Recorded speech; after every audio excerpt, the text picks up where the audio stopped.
کوشش کیا کریں معاف کر دیا کریں، اپنی اعلیٰ ظرفی کا ثبوت دیتے ہوئے کہ میں ایک بڑے ظرف کا آدمی ہوں، اتنا کمزور نہیں ہوں، میں مضبوط آدمی ہوں، معاف کر سکتا ہوں۔ اپنا بڑا آدمی ہونے کا ثبوت دیا کریں۔ میں نے پہلے بھی عرض کی تھی کہ بڑا آدمی وہ نہیں ہوتا جو بڑی بڑی باتیں کرتا ہو، بلکہ بڑا آدمی وہ ہوتا ہے جو چھوٹی چھوٹی باتوں پر غور و فکر کرتا ہو، توجہ سے سنتا سمجھتا۔ اللہ رب العزت کی بے شمار صفات میں سے ایک صفت ہے عفو، معاف کر دینے والا، درگزر کرنے والا، اگلے کی خطا پر اسے معافی دے دینے والا۔ سو میرے عزیزوں، ہم ابن آدم ہیں، ہمارے بابا سے خطا ہوئی تھی، غلطی ہوئی تھی۔ جب بابا جی آدم سے خطا ہو گئی نا، غلطی سرزد ہو گئی، تو خدا تعالیٰ سے معافی مانگنے لگے، اپنی غلطی پر شرمندگی کا اظہار کیا اور رونے لگے کہ میرے مالک مجھ سے خطا ہو گئی، میں اپنے کیے پر شرمندہ ہوں۔ جب رونے لگے نا تو خدا تعالیٰ وہ پہلے ہی وہ عفو، درگزر کرنے والا ہے، تو اللہ تعالیٰ کو یہ ادا پسند آئی اور اللہ نے معاف کر دیا۔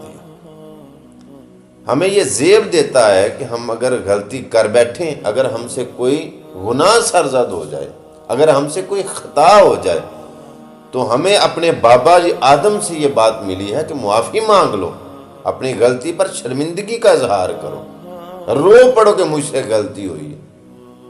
کیوں کہ ادھر ابلیس، اس سے غلطی ہوئی تو ڈٹ گیا، اپنی غلطی پر شرمندگی کا اظہار نہیں کیا، نہ رویا، ڈٹ گیا، کوئی معافی شافی نہیں مانگی۔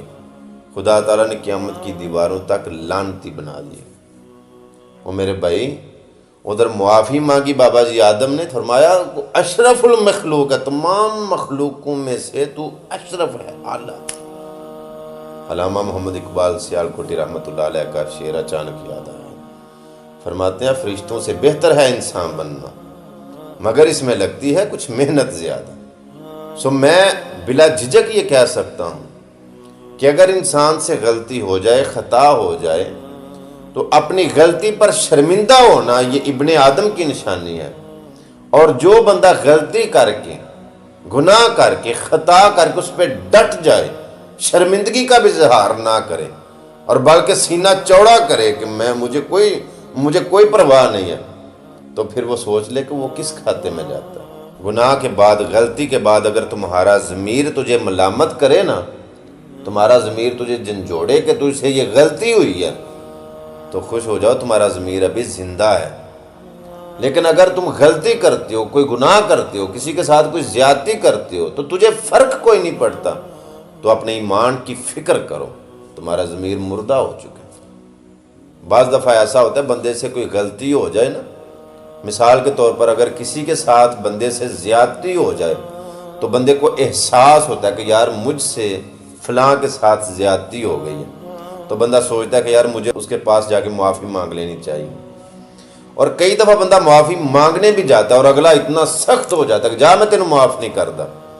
حضرت ابو ہریرہ رضی اللہ تعالیٰ عنہ فرماتے ہیں کہ میرے حضور نے فرمایا، حضور صلی اللہ علیہ وسلم فرماتے ہیں کہ اگر تمہارے پاس تمہارا بھائی عذر لے کر آئے، معافی مانگنے کے لیے آئے، تو اگر تم نے اسے معاف نہ کیا تو کل میرے پاس حوض پر نہ آنا۔ کتنی سخت بات ہے، بندے سے غلطی ہو جائے، خطا ہو جائے، تو اسے معاف کر دینا چاہیے۔ اگر کوئی معافی مانگنے آتا ہے نا تو اتنا سخت نہیں بن جانا چاہیے، اسے معاف کر دینا چاہیے۔